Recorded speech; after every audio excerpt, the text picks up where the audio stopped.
പ്രവാചക നിന്ദക്ക് പൊളിറ്റിക്കൽ ഇസ്ലാമിൻ്റെ ഭാഷ്യമനുസരിച്ച് കൈ മാത്രം വെട്ടിയാൽ പോരാ, കാലിൻ്റെ ഞെരിയാണിയും വെട്ടണം. രണ്ടും ചെയ്തിട്ടുണ്ട് അവരെ. അത് കൈ വെട്ടിയത് ശരിയല്ലേ? അതല്ലേ ചെയ്യേണ്ടത്? എന്നോട് മയത്തിൽ ചോദിക്കും. കൈ വെട്ടിയത് ശരിയാണ്. സോളിഡാരിറ്റിയുടെ പിൽക്കാല സംസ്ഥാന പ്രസിഡന്റായ വ്യക്തിയാണ് എന്നോട്. കൈ വെട്ടിയത് ശരിയല്ലേ ഷിനാസെ? ഞങ്ങളിപ്പോൾ ഒന്നിച്ച് ചാനൽ ചർച്ചകളിൽ വരെ പങ്കെടുത്തിട്ടുണ്ട്. ഒരു ഭാഗത്ത് പോപ്പുലർ ഫ്രണ്ട് SIO അല്ലെങ്കിൽ സോളിഡാരിറ്റിയൊക്കെ മൂത്ത് കൂടുതൽ തീവ്രമായി ഇവിടെ ജമാഅത്തെ ഇസ്ലാമിയുടെ തന്ത്രകുശലതയും മതനിരപേക്ഷ നാട്യവും പരിസ്ഥിതി പ്രേമവും ജനാധിപത്യത്തോടുള്ള മമതയും ഒന്നും വേണ്ട എന്ന് തീരുമാനിച്ചിട്ടാണല്ലോ ഈ കൈവെട്ടും ഒക്കെ നടത്തുന്നത്. മുസ്ലിങ്ങൾക്ക് ഭൂരിപക്ഷമുള്ള രാജ്യങ്ങളിലും മുസ്ലിങ്ങൾ ന്യൂനപക്ഷമായ രാജ്യങ്ങളിലും പൊളിറ്റിക്കൽ ഇസ്ലാമിൻ്റെ രീതി, സമീപനം, അവരുടെ പ്രവർത്തന തന്ത്രം വ്യത്യസ്തമാണ്. അമേരിക്കക്ക് വേണ്ട, അത് ഇസ്ലാമിസ്റ്റ് ആണെങ്കിലും താലിബാൻ ആണെങ്കിലും ഏത് തരം മൂരാച്ചുകളാണെങ്കിലും അവരെ വളർത്തിക്കൊണ്ടുവരിക, പ്രതിഷ്ഠിക്കുക. അതിൻ്റെ ഏറ്റവും ആത്യന്തികമായ ലക്ഷ്യം റഷ്യ, ചൈന, ആ ഒരു അച്ചുതണ്ട് ഇറാൻ, അതിനെ എതിരിടുക എന്നതൊക്കെ. പൊളിറ്റിക്കൽ ഇസ്ലാം എന്ന് പറഞ്ഞാൽ ഒരു ഏകശിലാത്മകമായിട്ടുള്ള എൻറ്റിറ്റി അല്ല. അതിന് ഇപ്പോൾ താലിബാൻ ഒരു തരം പൊളിറ്റിക്കൽ ഇസ്ലാമാണ്. ബൊക്കോ ഹറാം എന്ന് പറഞ്ഞിട്ട് നൈജീരിയയിലൊന്നുണ്ട്. അൽ ഖൈദ പൊളിറ്റിക്കൽ ഇസ്ലാമിൻ്റെ വേറൊരു വേർഷനാണ്. പൊളിറ്റിക്കൽ ഇസ്ലാമിൻ്റെ ആശയപരമായിട്ടുള്ള ആരൂഢം എന്ന് പറയുന്നത് മുസ്ലിം ബ്രദർഹുഡും ജമാഅത്തെ ഇസ്ലാമിയുമാണ്. അപ്പോൾ സിറിയ വാസ്തവത്തിൽ ആയിത്തീരാൻ പോകുന്നത് ഈ താലിബാൻ എന്താണോ ഇപ്പം ചെയ്യുന്നത് അതേപോലെ ഇദ്ലിബിൽ ആരാ ഭരിച്ചത്? ഇദ്ലിബ് എന്ന ആ ചെറിയ പ്രദേശത്ത് ഈ അൽ ഷാറ ഇപ്പോഴത്തെ മേധാവി ഭരിച്ചിരുന്നു. അവിടെ ശരീഅത്ത് നിയമമായിരുന്നു.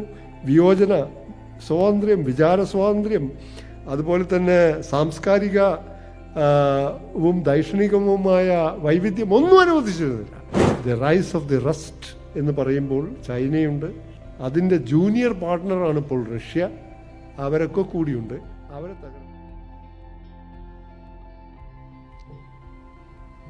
വേദിയിലിരിക്കുന്ന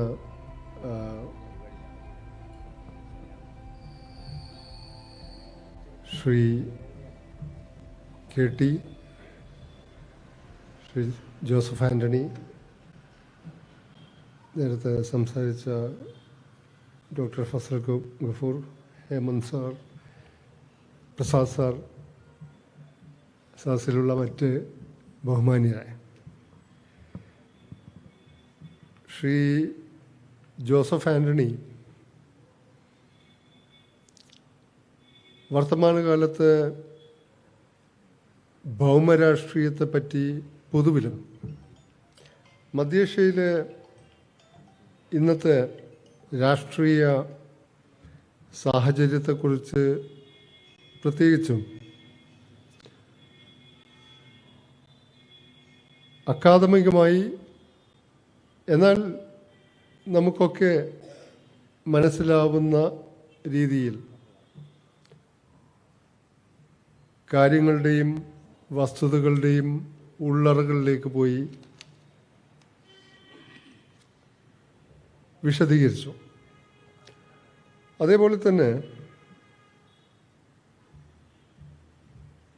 ശ്രീ ഡോക്ടർ ഫസൽ ഗഫൂർ അദ്ദേഹത്തിൻ്റെ സ്വതസിദ്ധമായ നർമ്മം ചാലിച്ചുകൊണ്ട് എന്നാൽ ഗൗരവം ഒട്ടും ചോരാതെ ഇതുമായി ബന്ധപ്പെട്ട മറ്റു ചില കാര്യങ്ങളും അവതരിപ്പിച്ചു.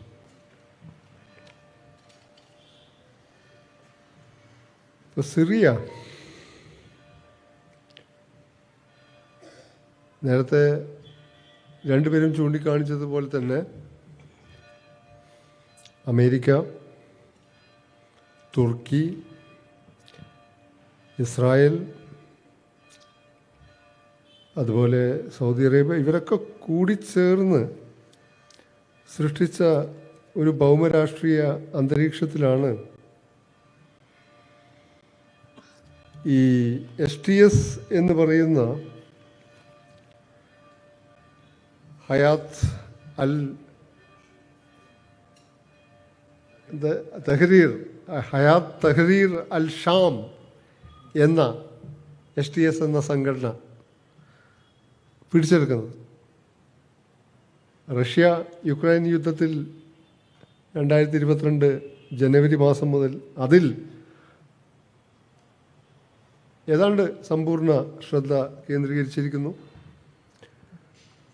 ഹെസ്ബുല്ലയെ പല മട്ടിൽ പല രീതിയിൽ നേതാക്കളെ വധിച്ചും അല്ലാതെയുമൊക്കെ വലിയ തോതിൽ ദുർബലമാക്കി. ഇറാന് നേരത്തെ സൂചിപ്പിച്ചതുപോലെ ഡമാസ്കസിലെ അവരുടെ എംബസി കെട്ടിടം, അതുപോലെ തന്നെ ഇറാൻ്റെ പരമോന്നത സൈനിക മേധാവികളായിരുന്ന ആളുകളെ അടക്കം അമേരിക്കയും ഇസ്രായേലും ചേർന്ന് ഇറാഖിലും അല്ലാതെയും ഒക്കെ വധിച്ചു. ആ ഒരു പ്രത്യേക സന്ദർഭത്തിൽ ഈ രാഷ്ട്രങ്ങളുടെ കുൽസിത ബുദ്ധിയോടെ പെട്ടെന്ന് നേരത്തെ ഡോക്ടർ ഫസൽ ഗഫൂർ ചൂണ്ടിക്കാണിച്ചതുപോലെ ഇവർക്ക് ടാങ്കുകൾ, ഒന്നാന്തരം മിസൈലുകൾ, റോക്കറ്റുകൾ, ഗ്രനേഡൊക്കെ പോട്ടെ, ഇതൊക്കെ ഈ ഹയാത്ത് തെഹ്രീർ അൽ ഷാം എന്ന സംഘടനയ്ക്ക് എവിടുന്നാണ് കിട്ടുന്നത്? പെട്ടെന്നൊരു ഒഫൻസീവ് നടത്താൻ ഇദ്ലിബ് എന്ന ആ ഒരു പ്രദേശത്താണ് ഈ ആദ്യം ആരായിരുന്നു ഈ അൽ ജൊലാനി അല്ലെങ്കിൽ മുഹമ്മദ് അൽ ഷാറ എന്ന് പറയുന്ന ആൾ ജനിച്ചത്. അദ്ദേഹം ഒരു സൗദി അറേബ്യൻ വംശജനാണ്. റിയാദിലാണ് ജനിച്ചത്. ഡമാസ്കസിൻ്റെ പ്രാന്തപ്രദേശങ്ങളിലായിരുന്നു അദ്ദേഹത്തിൻ്റെ ബാല്യകാലം. അദ്ദേഹം ബേസിക്കലി ഒരു സൗദി അറേബ്യക്കാരനാണ്. സിറിയയിൽ വന്ന് താമസമാക്കി, അങ്ങനെ സിറിയക്കാരൻ എന്ന് വേണമെങ്കിൽ പറയാം. അദ്ദേഹം അൽ ഖൈദയിൽ പ്രവർത്തിച്ച വ്യക്തിയായിരുന്നു. അൽ ഖൈദയുടെ നേതാവായിരുന്ന അബൂബക്കർ അൽ ബാഗ്ദാദി സിറിയയിലേക്ക് അൽ ഖൈദയുടെ പ്രവർത്തനം നടത്താൻ വേണ്ടി, വ്യാപിപ്പിക്കാൻ വേണ്ടി പറഞ്ഞയച്ച ആളാണ് ഈ മുഹമ്മദ് അൽ ഷാറ അല്ലെങ്കിൽ അൽ ജൊലാനി എന്നൊക്കെ നമ്മൾ കേൾക്കുന്ന ഇപ്പോഴത്തെ സിറിയയുടെ ഡിഫാക്റ്റോ റൂളർ. അദ്ദേഹം സിറിയയിലെത്തി അവിടെ അൽ ഖൈദയുടെ തന്നെ മറ്റൊരു രൂപമായ ജബാത്ത് അൽ നുസ്ര എന്ന് പറയുന്ന മറ്റൊരു ഇസ്ലാമിസ്റ്റ്, അൽ ഖൈദയുടെ സിറിയൻ രൂപം എന്ന് വേണമെങ്കിൽ നമുക്ക് പറയാം, അതുണ്ടാക്കി. അങ്ങനെ ഏതാണ്ട് 2017 ആയപ്പം ആ സംഘടനയുടെ പേര് മാറ്റി ഫത്തേഹ് അൽ ഷാം അങ്ങനെയാക്കി. പിന്നെ അത് വീണ്ടും റീബ്രാൻഡ് ചെയ്തിട്ടാണ് ഹയാത്ത് തഹ്രീർ അൽ ഷാം എന്ന STS ഉണ്ടാക്കുന്നത്. ഇപ്പം പറയുന്നത് അദ്ദേഹം അൽ ഖൈദയുമായി ബന്ധം വിച്ഛേദിച്ചു. 2015-16 കാലഘട്ടത്തിലൊക്കെ അദ്ദേഹം നൽകിയ ഇൻ്റർവ്യൂകൾ നമുക്ക് മുമ്പിലുണ്ട്. ബാഗ്ദാദിയുമായി ചില അഭിപ്രായ വ്യത്യാസങ്ങൾ ഉണ്ടാവുന്നത് അൽ നുസ്ര അൽ ഖൈദയിൽ ചേർക്കണം എന്ന് ബാഗ്ദാദി പറഞ്ഞപ്പോൾ അത് വിസമ്മതിച്ചു. അൽ നുസ്ര സിറിയയുടെ മൊത്തം അധികാരം പിടിച്ചെടുക്കാൻ അൽ ഖൈദ തന്നെ നേരത്തെ പറഞ്ഞ മാതിരി ഇസ്ലാമിസം, ശ്രീ ജോസഫ് ആൻ്റണി പൊളിറ്റിക്കൽ ഇസ്ലാം എന്ന് പറഞ്ഞാൽ ഒരു ഏകശിലാത്മകമായിട്ടുള്ള എൻറ്റിറ്റി അല്ല. അതിന് ഇപ്പോൾ താലിബാൻ ഒരു തരം പൊളിറ്റിക്കൽ ഇസ്ലാമാണ്. ബൊക്കോ ഹറാം എന്ന് പറഞ്ഞിട്ട് നൈജീരിയയിലൊന്നുണ്ട്. അൽ ഖൈദ പൊളിറ്റിക്കൽ ഇസ്ലാമിൻ്റെ വേറൊരു വേർഷനാണ്. പൊളിറ്റിക്കൽ ഇസ്ലാമിൻ്റെ ആശയപരമായിട്ടുള്ള ആരൂഢം എന്ന് പറയുന്നത് മുസ്ലിം ബ്രദർഹുഡും ജമായത്തെ ഇസ്ലാമിയുമാണ്. അതൊക്കെ എല്ലാവർക്കും അറിയാം. പൊളിറ്റിക്കൽ ഇസ്ലാമിന് പല തരത്തിലുള്ള രൂപങ്ങളുണ്ട്. ഇപ്പോൾ നമ്മൾ പാകിസ്ഥാനിലെ ഭീകരവാദ പ്രസ്ഥാനങ്ങൾ, ജയ്ഷെ മുഹമ്മദ്, ഹിസ്ബുൽ മുജാഹിദീൻ, അതൊക്കെ ലോകത്ത് എവിടെ നോക്കിയാലും പൊളിറ്റിക്കൽ ഇസ്ലാമിൻ്റെ വ്യത്യസ്ത വിഭിന്ന രൂപങ്ങൾ കാണാൻ പറ്റും. പക്ഷെ അവരുടെയൊക്കെ ഐഡിയോളജി എന്ന് പറയുന്നത് ജിഹാദിസം ആണ്. ഇപ്പോൾ ജമാഅത്തെ ഇസ്ലാമി പോലുള്ള രാജ്യങ്ങൾ, ഇപ്പോൾ സംഘടനകൾ പൊളിറ്റിക്കൽ ഇസ്ലാമിൻ്റെ ഏറ്റവും സുഭദ്രമായ ആശയ അടിത്തറ പ്രദാനം ചെയ്ത സംഘടനയാണ്. പക്ഷേ പൊളിറ്റിക്കൽ ഇസ്ലാം പ്രവർത്തിക്കുന്ന രീതി മുസ്ലിങ്ങൾക്ക് ഭൂരിപക്ഷമുള്ള രാജ്യങ്ങളിലും മുസ്ലിങ്ങൾ ന്യൂനപക്ഷമായ രാജ്യങ്ങളിലും പൊളിറ്റിക്കൽ ഇസ്ലാമിൻ്റെ രീതി, സമീപനം, അവരുടെ പ്രവർത്തന തന്ത്രം വ്യത്യസ്തമാണ്. പാകിസ്ഥാനിലും ബംഗ്ലാദേശിലും സിറിയയിലും ഈജിപ്തിലും ടുണീഷ്യയിലും അങ്ങനത്തെ മുസ്ലിം ഭൂരിപക്ഷ ദേശങ്ങളിൽ പൊളിറ്റിക്കൽ ഇസ്ലാം അതിൻ്റെ തനിനിറം കാണിക്കാം. എന്നുവെച്ചാൽ അതിൻ്റെ ഏറ്റവും ഹിംസാത്മകമായ, ആക്രമണോത്സുകമായ, രണോത്സുകമായ രൂപം വേണ്ട സമയത്ത് അത് പ്രദർശിപ്പിക്കും. അതേസമയം മുസ്ലിങ്ങൾ ന്യൂനപക്ഷമായ ഇന്ത്യയിലാവട്ടെ, ഇനി മറ്റ് അങ്ങനത്തെ പ്രദേശങ്ങളിലാവട്ടെ, പൊളിറ്റിക്കൽ ഇസ്ലാം വലിയ മതനിരപേക്ഷ മനോഭാവവാദികളും ജനാധിപത്യവാദികളും പരിസ്ഥിതി പ്രേമികളും മനുഷ്യാവകാശവാദികളും ഒക്കെയായി നമ്മുടെ മുമ്പിൽ സുസ്മേര വദനരായി അവതരിക്കും. കണ്ടാൽ ഇത്ര തങ്കപ്പെട്ട വ്യക്തികൾ ഉണ്ടാവില്ല. ഞാൻ വ്യക്തിപരമായ ആളുടെ പേരൊന്നും ഞാൻ പറയുന്നില്ല. 2010 കാലത്ത് ജോസഫ് മാഷെ കൈവെട്ടിയ കാലമാണ്. അപ്പം ഞാൻ എൻ്റെ സ്വദേശം മുക്കത്തിനടുത്ത ചേന്നമംഗലൂരാണെന്ന് നിങ്ങളിൽ പലർക്കും അറിയാമെന്ന് തോന്നുന്നു. അപ്പോൾ അവിടെ പൊളിറ്റിക്കൽ ഇസ്ലാമിൻ്റെ ഒരു ശക്തി കേന്ദ്രമാണ് എന്ന് പറഞ്ഞതാണ്. മുജാഹിദുകളുണ്ട്, സുന്നികളുണ്ട്, കമ്മ്യൂണിസ്റ്റുകാരുണ്ട്, കോൺഗ്രസ്സുകാരുണ്ട്, ലീഗുകാരുണ്ട്, എല്ലാവരും. ഇപ്പം എൻ്റെ തന്നെ വളരെ എക്സ്റ്റെൻഡഡ് ഫാമിലി ഈ വക എല്ലാ ടീമുമുണ്ട്. കമ്മ്യൂണിസ്റ്റുകാരുണ്ട്. ഫാമിലി എന്ന് പറഞ്ഞാൽ ഞങ്ങളുടെ ഒരു ഫാമിലി കുടുംബസംഗമമൊക്കെ നടക്കുമ്പോൾ 10,000 പേര് വരുന്നതാണ്. പല കസിൻസിനെയും നമുക്ക് ആദ്യമായിട്ടായിരിക്കും ചിലപ്പം സംഗമത്തിൽ പരിചയപ്പെടുന്നത്. എല്ലാ തരത്തിലുള്ള പ്രത്യയശാസ്ത്ര, രാഷ്ട്രീയ വിചാരധാരകളുമുള്ള ഇതാണ്. അപ്പം ഞാൻ ആർട്സ് കോളേജിൽ ഏതാണ്ട് ഒരു 9 വർഷമുണ്ടായിരുന്നു. അപ്പം ഞാൻ ബസ്സിലാണ് വരിക. എന്നിട്ട് ഇവിടെ ഇറങ്ങിയിട്ട് ഒന്നുകിൽ MDC ബാങ്ക് മറ്റേ കല്ലായി അവിടുന്ന് ബസ് കയറി അവിടെ ഇറങ്ങും, അല്ലെങ്കിൽ ചിലപ്പോൾ ഓട്ടോ പിടിക്കും. അപ്പോൾ എൻ്റെ സഹയാത്രികനായിട്ടുണ്ടാവും എൻ്റെ തന്നെ കൊലീഗായിട്ടുള്ള ഒരു പൊളിറ്റിക്കൽ ഇസ്ലാം അനുഭാവിയായിട്ടുള്ള മറ്റൊരു അധ്യാപകനാണ്. പക്ഷേ ഇടയ്ക്കിടയ്ക്ക് ചിലപ്പോൾ ഞാൻ അന്ന് സോളിഡാരിറ്റിയുടെ പ്രസിഡൻ്റൊന്നും ആയിട്ടില്ല, എന്നാൽ സോളിഡാരിറ്റിയുടെ സംസ്ഥാന സമിതിയിലൊക്കെ ഉണ്ട്. അന്ന് തന്നെ ആ സമയത്ത് കൈവെട്ടി, പോപ്പുലർ ഫ്രണ്ടുകാർ കൈവെട്ടി, കൈ മാത്രമല്ല, പ്രവാചക നിന്ദക്ക് പൊളിറ്റിക്കൽ ഇസ്ലാമിൻ്റെ ഭാഷ്യമനുസരിച്ച് കൈ മാത്രം വെട്ടിയാൽ പോരാ, കാലിൻ്റെ ഞെരിയാണിയും വെട്ടണം, രണ്ടും ചെയ്തിട്ടുണ്ട് അവരെ. അപ്പം ആ വ്യക്തി പിന്നീട് സോളിഡാരിറ്റിയുടെ സംസ്ഥാന പ്രസിഡൻ്റായി. പേര് ഞാൻ പറയുന്നില്ല, അത് ഉചിതമല്ല. വാസ്തവത്തിൽ നടന്ന സംഭവം. അപ്പം SIO ഇവരുടെ വിദ്യാർത്ഥി സംഘടന ജോസഫ് മാഷ്ക്ക് എന്ന് വെച്ചാൽ രക്തദാനം ചെയ്യാൻ വേണ്ടിയുള്ള ഒരു പരിപാടി. ആ വാർത്ത ഒരു ഭാഗത്ത് പോപ്പുലർ ഫ്രണ്ട്, SIO അല്ലെങ്കിൽ സോളിഡാരിറ്റിയൊക്കെ മൂത്ത് കൂടുതൽ തീവ്രമായി ഇവിടെ ജമാഅത്തെ ഇസ്ലാമിയുടെ തന്ത്രകുശലതയും മതനിരപേക്ഷ നാട്യവും പരിസ്ഥിതി പ്രേമവും ജനാധിപത്യത്തോടുള്ള മമതയും ഒന്നും വേണ്ട എന്ന് തീരുമാനിച്ചിട്ടാണല്ലോ ഈ കൈവെട്ടും ഒക്കെ നടത്തുന്നത്. പലരെയും വധിച്ചിട്ടുണ്ട്. അതിലേക്കൊന്നും ഞാൻ പോകുന്നില്ല. എനിവേ, ഇപ്പം ഞാൻ ചോദിച്ചു, എൻ്റെ സുഹൃത്തായ സോളിഡാരിറ്റിക്കാരനോട് ചോദിച്ചു, അല്ല നിങ്ങളുടെ ആൾക്കാർ തന്നെയാണല്ലോ, കുട്ടികൾ തന്നെയാണല്ലോ രക്തദാനം കൊടുക്കുന്നത്, നിങ്ങളിൽ നിന്ന് എന്ന് വെച്ചാൽ ജമാഅത്തെ ഇസ്ലാമിയുടെ ആദ്യകാല വിദ്യാർത്ഥി സംഘടനയായിരുന്നു സിമി. ആ സിമി നിരോധിക്കപ്പെട്ടപ്പോഴാണ് NDF ഉണ്ടായത്. ആ സിമിയിലെ ഭൂരിഭാഗം ആൾക്കാരുമായിരുന്നു NDFൻ്റെ സാരഥികൾ.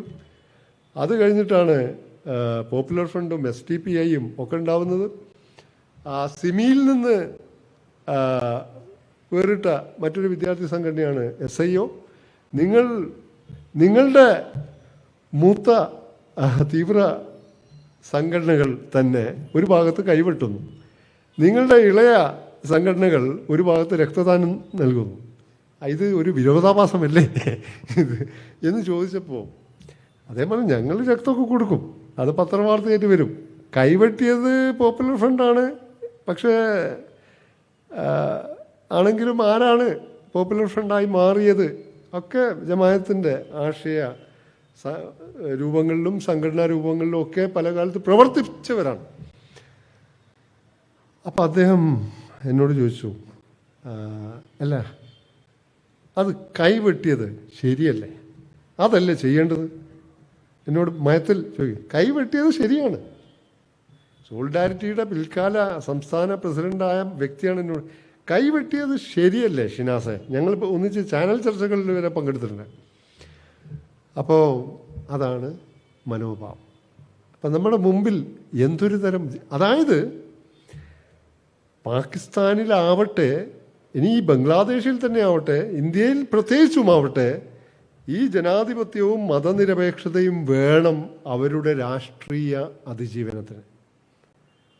പാകിസ്ഥാനിൽ പോലും. എന്നാൽ അവർക്ക് അധികാരം കിട്ടിയാൽ ഈ ജനാധിപത്യം വേണ്ട, അത്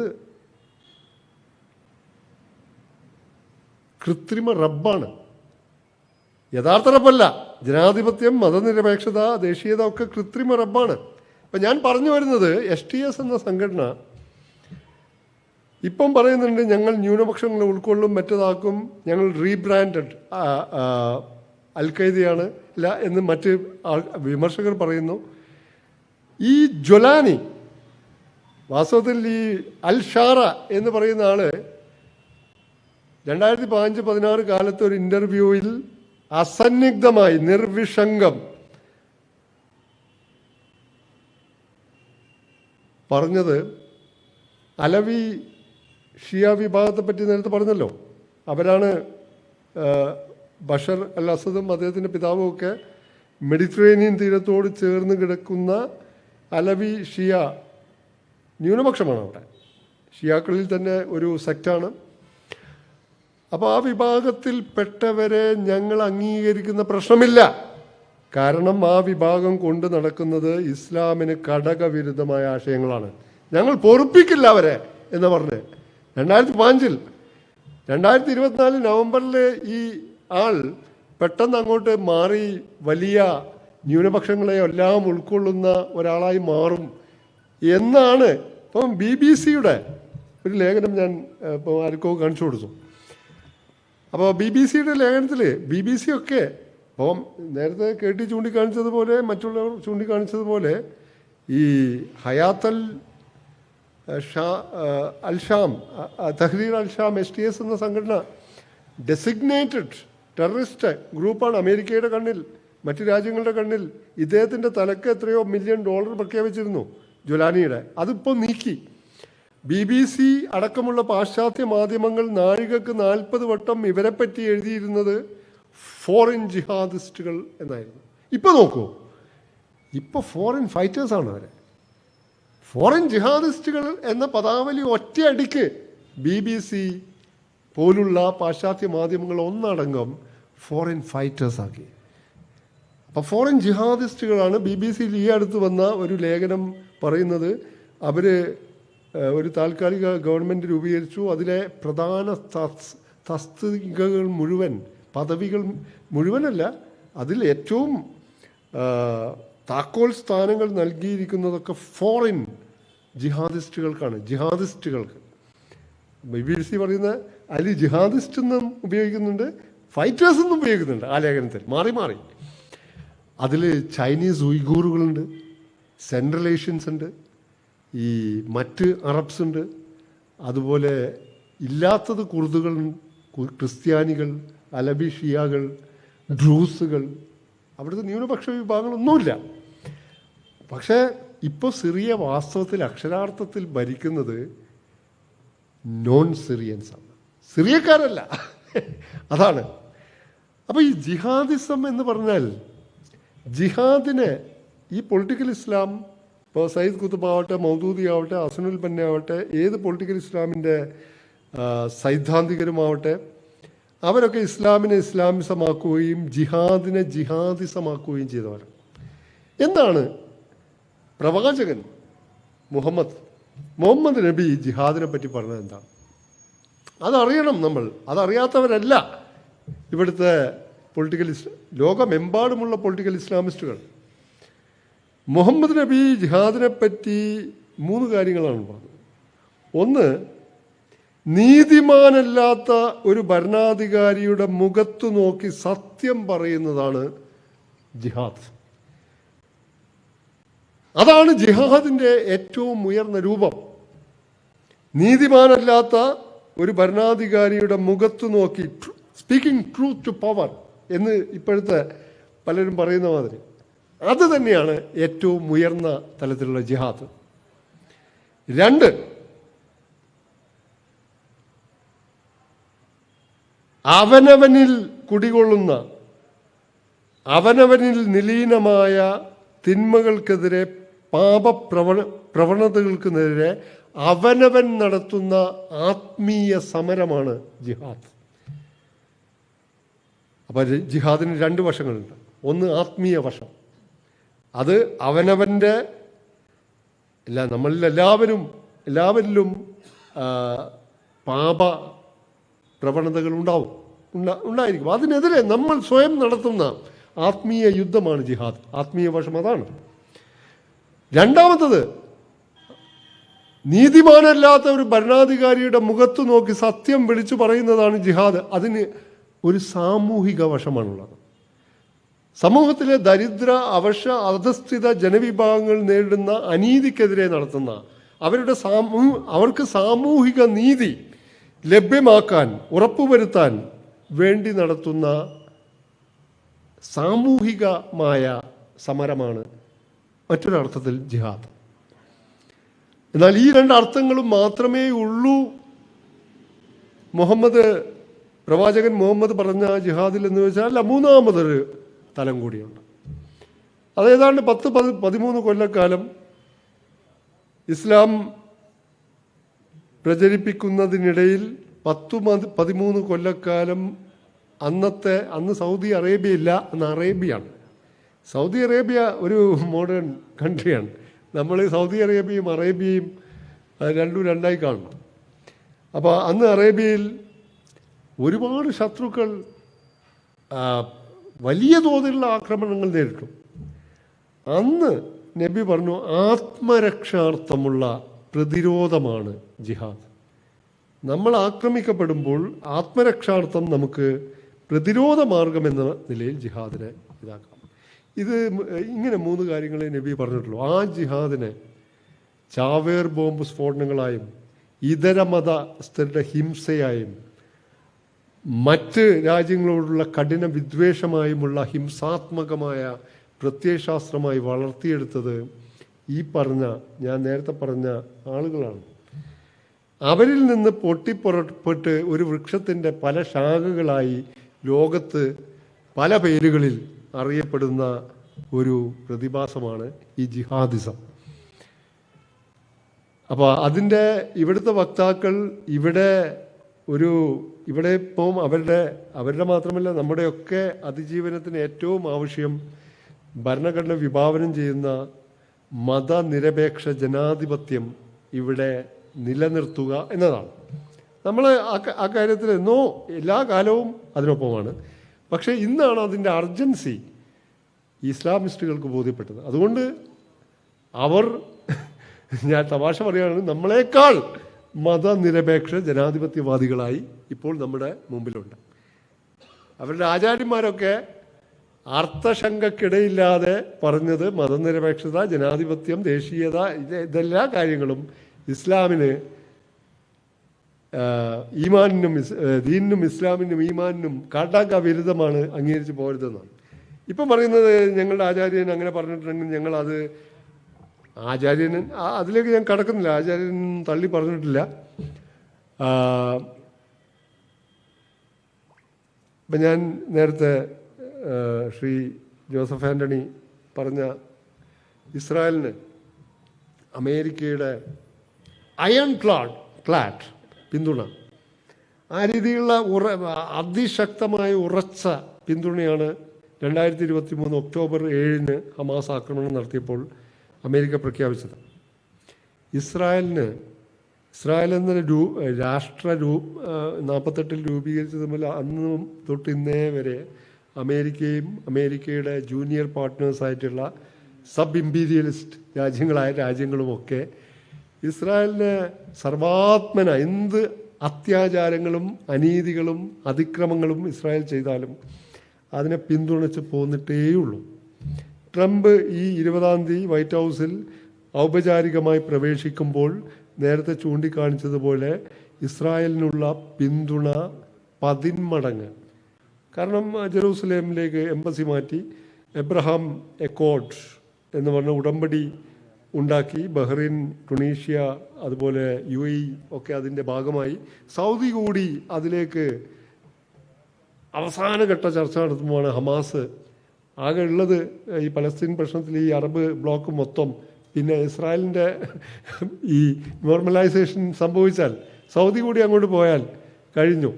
അല്ലെങ്കിൽ തന്നെ പലസ്തീൻ പ്രശ്നം ഇപ്പം ഒരു അനാഥ പ്രശ്നമായി മാറി, അതിന് മുമ്പേ മാറിയിട്ടുണ്ട്. അപ്പോൾ അത് കണ്ടിട്ടാണ് ഹമാസ് നടത്തുന്നത്. അപ്പോൾ സൗദി ചർച്ചയിൽ നിന്നൊക്കെ പിൻവലിഞ്ഞു. ഇനിയിപ്പം ട്രംപ് വന്നാൽ സൗദിയെ വീണ്ടും കൊണ്ടുവരും. അതൊക്കെ സംഭവിക്കാവുന്ന കാര്യങ്ങളാണ്. അപ്പോൾ നോം ചോംസ്കി, ഇലാൻ പെപ്പെ ഒക്കെ എഴുതിയ, അവർ കുറേ പുസ്തകങ്ങൾ ഒന്നിച്ചെഴുതി, കുറേയല്ല കുറച്ച് പുസ്തകങ്ങൾ എഴുതിയിട്ടുണ്ട്. ഇലാൻ പെപ്പെ ഇസ്രായേൽ ചരിത്രകാരനാണെങ്കിലും ഇസ്രായേലിൻ്റെ ഒരു സെറ്റിലർ കോളനിയാണ് ഇസ്രായേൽ എന്ന് ശക്തിയുക്തം വാദിക്കുന്ന നവ ഇസ്രായേലി ചരിത്രകാരന്മാർ എന്നറിയപ്പെടുന്നൊരു ഗ്രൂപ്പുണ്ട്. അവരുടെ ചരിത്ര പുസ്തകങ്ങൾ വായിച്ച് നമ്മൾ ഞെട്ടിപ്പോവും. ഇത്രമേൽ അക്കാദമികമായി ഇസ്രായേലിനെ തൊലിയുരിച്ച് കാട്ടുന്ന ഗ്രന്ഥങ്ങൾ മറ്റുള്ളവർ എഴുതിയിട്ടുണ്ട്. പക്ഷേ ഈ ഇസ്രായേൽക്കാർ തന്നെയായ എന്നാൽ അമേരിക്കയിലെയും യൂറോപ്പിലെയും യൂണിവേഴ്സിറ്റികളിലെ ഈ അക്കാഡമിഷ്യൻസ് ഇസ്രായേലിനെ ശരിക്കും വിവസ്ത്രമാക്കി എഴുതിയിട്ടുണ്ട്. അത് നമ്മൾ വായിക്കണം. അപ്പോൾ അതിൽ ആ ഇൻ്റർവ്യൂ പോലുള്ള പുസ്തകം, ഇൻ്റർവ്യൂ ഇല്ല, അവരുടെ സംഭാഷണ രൂപത്തിലുള്ളൊരു പുസ്തകമാണ്. അതിൽ പറയുന്നത് ദക്ഷിണാഫ്രിക്കയിൽ അപ്പാർത്തൈഡ് ഉണ്ടായിരുന്നില്ല, ഭരണകൂടം. ന്യൂനപക്ഷമായിട്ടുള്ള ഈ വർണ്ണവെറിയന്മാരായിട്ടുള്ള വെള്ളക്കാരായിരുന്നു ഭൂരിപക്ഷമായിരുന്ന ഈ ആഫ്രിക്കൻസിനെ ഭരിച്ചിരുന്നു, സൗത്ത് ആഫ്രിക്കൻസിനെ. അപ്പോൾ ഏതാണ്ട് 80കളുടെ അവസാനമായപ്പോൾ ആഫ്രിക്കൻ നാഷണൽ കോൺഗ്രസ്, മണ്ടേല വിട്ടയക്കപ്പെടുന്നു. ആഫ്രിക്കൻ നാഷണൽ കോൺഗ്രസിൻ്റെ ആ സമരം ലോക പിന്തുണ, നമ്മൾ ആദ്യമേ പിന്തുണ നൽകിയിട്ടുണ്ട്, ലോക പിന്തുണ നേടുന്നു. അപ്പാർത്തൈഡ് എന്ന് പറഞ്ഞാൽ ഒരു തനി മനുഷ്യത്വ വിരുദ്ധ ഏർപ്പാടായിട്ട് പോലും ഈ പാശ്ചാത്യ രാജ്യങ്ങൾ പിന്തുണച്ചു പോകുന്നതാണ്. അവർക്ക് തന്നെ ഇത് ശരിയല്ല എന്ന് തോന്നുന്നു. അപ്പോൾ 80കളുടെ അവസാനത്തിൽ അപ്പാർത്തൈഡ് ഭരണകൂടത്തോട് അമേരിക്ക പറയാണ്, ദ ഗെയിം ഈസ് ഓവർ. മതി, ചോംസ്കി പറയാ, ഗെയിം ഈസ് ഓവർ, ഞങ്ങളിനി നിങ്ങളെ പിന്നെ. അപ്പോഴാണ് അപ്പാർത്തൈഡുകാർ എന്നാൽ പിന്നെ നമുക്ക് റീകൺസിലിയേഷൻ ആവാം, തെരഞ്ഞെടുപ്പ് നടത്താം. അങ്ങനെയാണ് ഈ മണ്ടേലയൊക്കെ വരുന്നത്. ഗെയിം ഈസ് ഓവർ എന്ന് അമേരിക്ക പറഞ്ഞു, ഇനി ഇല്ല ഞങ്ങളുടെ പിന്തുണ, ഗെയിം ഈസ് ഓവർ. അതുപോലെ ഗെയിം ഈസ് ഓവർ എന്ന് ഇസ്രായേലിനോട് പറയാൻ ഇപ്പോൾ ഇന്നത്തെ ലോക സാഹചര്യം ശ്രീ ആൻ്റണി ചൂണ്ടിക്കാണിച്ചതുപോലെ അമേരിക്കയുടെ ഹെജിമണി, മേധാവിത്വം നിലനിർത്താൻ സാമ്രാജ്യത്വം അവർക്കാവശ്യമായത് എന്തും ചെയ്യും. സാമ്രാജ്യത്വവും ഒരുതരം ഇസ്ലാമിസ്റ്റുകളുടെ പോലെയാണ്. അതായത് അമേരിക്കയുടെ അകത്ത് ഈ പറയുന്ന മാതിരി അമേരിക്കയുടെ വിദേശ നയം ഇത്രമേൽ നിഷ്ഠുരവും ക്രൂരവും ആണെന്ന് അവർ എൻ്റെ ബ്രദേഴ്സൊക്കെ അമേരിക്കയിലുള്ള അവരതിനെപ്പറ്റിയൊന്നും ബോധമല്ല. അവർക്ക് അവരുടെ ആഭ്യന്തരം, ആരോഗ്യം, കാര്യങ്ങൾ, മറ്റേ ഇൻഷുറൻസ്, ഇങ്ങനത്തെ അവിടുത്തെ പിന്നെ ഈ എന്താണ് കുറേ അങ്ങനത്തെ ഇഷ്യൂസ് ഉണ്ടല്ലോ, ഈ അബോർഷൻ റൈറ്റ്സ്, അങ്ങനത്തെ കാര്യങ്ങളിലൊക്കെ ഇത് അമേരിക്ക കാണിച്ചു കൂട്ടുന്ന സംഹാരം അവരറിയുന്നുണ്ടോ എന്നുള്ളത് അമേരിക്കൻ വോട്ടേഴ്സ് നമ്മുടെ അത്ര പോലും പ്രബുദ്ധരല്ല. അപ്പം ഇസ്രായേൽ പലസ്തീൻ പ്രശ്നത്തിൻ്റെ അത് തന്നെയാണ് പശ്ചിമേഷ്യയുടെ റൂട്ട് കോസ്. അത് പെടാത്തിടത്തോളം കാലം ഈ ഇങ്ങനത്തെ ഈ ഭരണകൂടങ്ങളെ ഒക്കെ അട്ടിമറിച്ച് അമേരിക്കക്ക് വേണ്ട, അത് ഇസ്ലാമിസ്റ്റ് ആണെങ്കിലും താലിബാനാണെങ്കിലും ഏത് തരം മൂരാച്ചികളാണെങ്കിലും അവരെ വളർത്തിക്കൊണ്ടുവരിക, പ്രതിഷ്ഠിക്കുക. അതിൻ്റെ ഏറ്റവും ആത്യന്തികമായ ലക്ഷ്യം റഷ്യ, ചൈന, ആ ഒരു അച്ചുതണ്ട് ഇറാൻ, അതിനെ എതിരിടുക എന്നതൊക്കെ. അപ്പോൾ root cause, root sin, original sin എന്താണ്, യഥാർത്ഥത്തിലുള്ള അപരാധം, തിന്മ എന്താണ് വാസ്തവത്തിൽ മധ്യേഷ്യയിലെ പലസ്തീൻ? അതൊരു ഭൂപ്രദേശ തർക്കമാണ്, മതത്തിൻ്റെ തർക്കമൊന്നുമല്ല. ഇപ്പം നമ്മൾ ഇവിടെയൊക്കെ കേൾക്കുന്ന മുസ്ലിങ്ങളുടെ പ്രദേശം, മുസ്ലിങ്ങൾ മാത്രമാണോ? അവിടെ Edward Said, George Habash, Palestine Liberation മൂവ്മെൻറ്റിൻ്റെ ആദ്യകാല നേതാക്കളൊക്കെ പലസ്തീൻ ക്രിസ്ത്യൻസ് ആയിരുന്നു. പിന്നെ അറഫാത്ത് വരുന്നു, പിന്നെ എഡ്വേർഡ് സെയ്ദിനെ പോലുള്ള ചിന്തകർ, ലോകപ്രശസ്ത ചിന്തകരൊക്കെ ഉണ്ടായിരുന്നതാണ്. അത് വാസ്തവത്തിൽ ഒരു മതേതര മൂവ്മെൻ്റ് ആയിരുന്നു പലസ്തീൻ ലിബറേഷൻ. അതിൻ്റെ ആവശ്യം എന്താണെന്ന് വെച്ചാൽ 48 കുടിയിറക്കം, 47 ആട്ടി ഓടിച്ചതാണ്. 48 യുദ്ധത്തിൽ എത്രയാണോ ഇസ്രായേലിന് അനുവദിച്ചിരുന്ന ഭൂമി അതിൻ്റെ ഒരു കാൽഭാഗത്തിൽ അധികവും പിടിച്ചെടുത്തു. 67 യുദ്ധത്തിൽ ഗൊലാൻ കുന്നുകൾ പിടിച്ചെടുത്തു സിറിയയുടെ. അതിന് അമേരിക്ക, ട്രംപ് അംഗീകരിച്ചു ഇസ്രായേലിൻ്റെ ഭാഗമായിട്ട്. തോന്നിയാസല്ലേ? ഗൊലാൻ കുന്നുകൾ, Gaza, west bank, Sinai peninsula, അത് പിന്നെ ഈജിപ്ത് ക്യാമ്പ് ഡേവിഡിന് ശേഷം 80-ലോ 79-ലോ തിരിച്ചു കൊടുത്തു. അതുപോലെ അന്നത്തെ ആ ഭൂപടം 48 യുദ്ധത്തിന് മുമ്പുള്ള ഇസ്രായേൽ പലസ്തീൻ ഭൂപടം ഇപ്പോഴത്തെ ഭൂപടവും ഒന്ന് നോക്കിയാൽ കരണ്ട് തിന്ന് ഏതാണ്ടൊരു മൂലക്കാക്കിയ പലസ്തീനാണ് കാണാൻ പറ്റുക. അതിനു മുമ്പേ ഈ സയണിസം 19-ാം നൂറ്റാണ്ടിൽ ഉണ്ടായി. 20-ാം നൂറ്റാണ്ടിൻ്റെ ആദ്യം തൊട്ട് തന്നെ യൂറോപ്യന്മാർ, സയണിസ്റ്റുകൾ പലസ്തീനിൽ ഭൂമി വാങ്ങിക്കൂട്ടാൻ തുടങ്ങിയിരുന്നു. കിബൂത്സ് എന്ന് പറയും. എന്നിട്ട് ഈ ജൂത ഗ്രാമങ്ങൾ സ്ഥാപിക്കുക. അങ്ങനത്തെ ഒരു കിബൂത്സിലാണ് ഹമാസ് ആക്രമണം നടത്തിയത്. ഞാൻ ഹമാസിനെ ന്യായീകരിക്കുകയല്ല. അപ്പോൾ ഹമാസ് 87 രൂപപ്പെട്ടു. അതിൻ്റെ ആത്യന്തിക ലക്ഷ്യം എന്ന് പറഞ്ഞാൽ ഇസ്രായേലും പലസ്തീനും കൂട്ടിച്ചേർത്ത് ഒരു ഇസ്ലാമിക രാഷ്ട്രം സ്ഥാപിക്കുക എന്ന് തന്നെയാണ്. പക്ഷേ ഹമാസ് ഈ ആക്രമണം നടത്തിയപ്പോൾ UAE-യുടെ സൗദിയുടെ ആരോ ഒരു UN പ്രതിനിധി പറഞ്ഞത് ഹമാസ് നടത്തിയത് തെറ്റാണ്, പക്ഷേ 48 മുതൽ ഇസ്രായേൽ നടത്തിയത് ഇതിൻ്റെ 1000 മടങ്ങ് ഹത്യകളാണ്. അതുകൊണ്ട് ലോകത്തിന് ഇതിനെ മാത്രം പൊക്കിപ്പിടിച്ചിട്ട് ഇസ്രായേലിനെ മൊത്തത്തിൽ വെള്ളപൂശുന്ന പരിപാടി അത്ര ശരിയല്ല. അപ്പം ഞാൻ ഒരു സ്ലൊവാക്യൻ ചിന്തകൻ, നിങ്ങൾ കേട്ടിട്ടുണ്ടാവും, സ്ലബോ സിസക്. അദ്ദേഹം നല്ല തമാശകൾ, ചിലപ്പോൾ ചില തമാശകളിൽ അശ്ലീലം പോലും ഉണ്ടാവും, പക്ഷേ അദ്ദേഹം പറയുന്ന കാര്യങ്ങൾ അരക്കിട്ടുറപ്പിക്കാനാണ് ഈ അനിക്ഡോട്ട്സ് അദ്ദേഹം പറയാറുള്ളത്. അപ്പോൾ അദ്ദേഹം ഇസ്രായേൽ പലസ്തീൻ പ്രശ്നത്തിൻ്റെ ഒരു തമാശയാണെന്ന് വെച്ചാൽ ഒരു ഉദാഹരണം ഇങ്ങനെ പറയണ്ടേ. ഒരു മേശയ്ക്ക് ചുറ്റും ഇസ്രായേൽ പ്രതിനിധികളും മറുഭാഗത്ത് പലസ്തീൻ റെപ്രസെൻറ്റേറ്റീവ്സ് ഇരിക്കുന്നു. മേശയുടെ മുകളിൽ വലിയൊരു പിസ്സ അല്ലെങ്കിൽ അപ്പം എന്ന് കരുതിക്കോളൂ, വലിയൊരു അപ്പമുണ്ട്.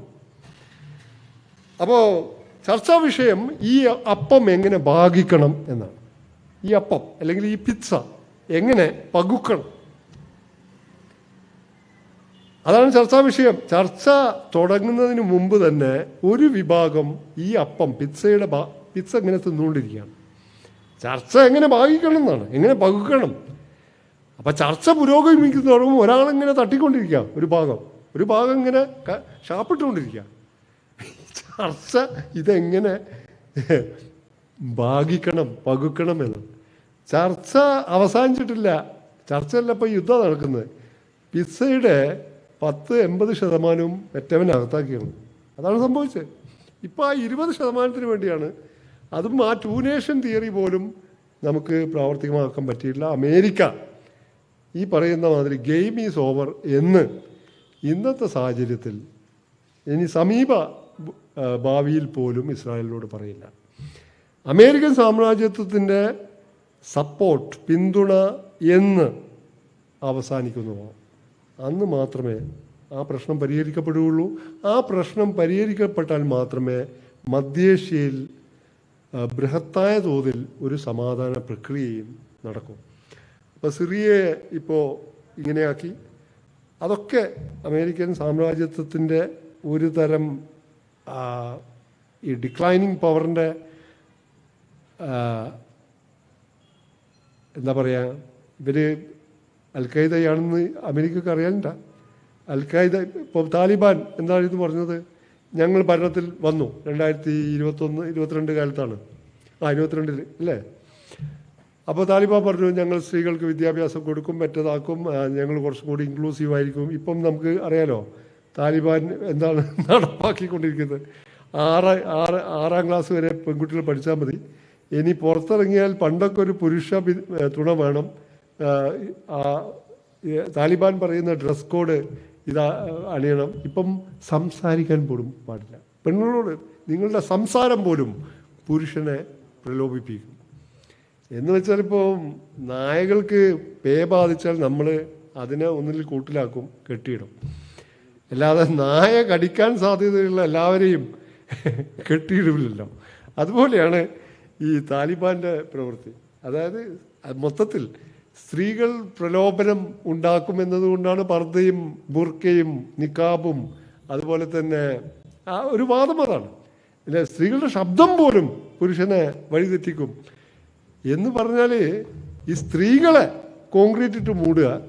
എന്നിട്ട് അപ്പം ഈ പേ പിടിച്ച നായയെ നമ്മൾ കെട്ടിയിടുന്നതിന് പകരം ഈ അത് വേറൊരു ശരിയായ ഉപമയാണെന്ന് എനിക്കറിയില്ല. എന്തായാലും ഇങ്ങനെയൊക്കെ ഇസ്ലാമിസം എന്ന് പറയുന്ന രാഷ്ട്രീയം ഇസ്ലാമുണ്ട്.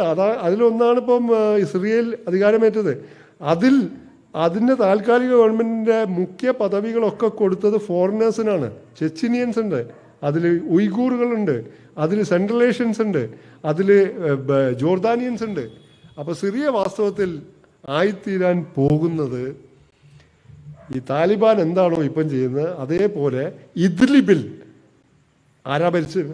ഇദ്ലിബ് എന്ന ആ ചെറിയ പ്രദേശത്ത് ഈ അൽ-ഷാറ ഇപ്പോഴത്തെ മേധാവി ഭരിച്ചിരുന്നു. അവിടെ ശരീഅത്ത് നിയമമായിരുന്നു, വിയോജന സ്വാതന്ത്ര്യം, വിചാര സ്വാതന്ത്ര്യം, അതുപോലെ തന്നെ സാംസ്കാരികവും ദൈക്ഷണികവുമായ വൈവിധ്യം ഒന്നും അനുവദിച്ചിരുന്നില്ല.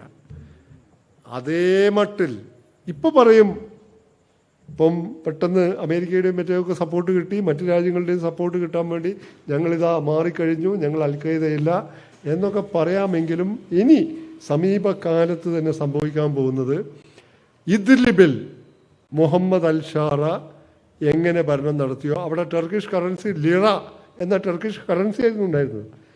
അതിൻ്റെ ഒരു ഒരു പാൻ സിറിയൻ രൂപം ആയിരിക്കും അവിടെ സ്ഥാപിക്കപ്പെടുക. അതിന് അമേരിക്കയും BBC-യും മറ്റ് യൂറോപ്യൻ രാജ്യങ്ങളുമൊക്കെ സർവാത്മന പിന്തുണക്കും. കാരണം the rice of the rest എന്ന് പറയുമ്പോൾ ചൈനയുണ്ട്, അതിൻ്റെ ജൂനിയർ പാർട്ട്ണറാണ് ഇപ്പോൾ റഷ്യ. അവരൊക്കെ കൂടിയുണ്ട്.